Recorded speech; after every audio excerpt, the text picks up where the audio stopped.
जीवनदान ब्लड व ग्रुप कपाळ परिवारातर्फे बेलवाई येथे गरजू लोकांना 15 जून रोजी कपडे वाटप करण्यात आले। यात 3 घागरे, 5 पैठण्या, 25 साड्या, 20 ड्रेस, लहान मोठ्यांचे कपडे असे वाटप करण्यात आले आहे।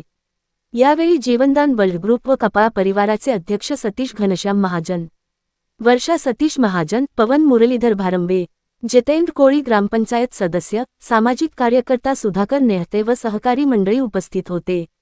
याप्रसंगी कपडे मिळालेल्या गरजू महिला लहान मुलांचा आनंद बघण्यासारखा होता। पूर्णविराम। मनोहर लोणे, दिव्य महाराष्ट्र न्यूज, बेलवाई।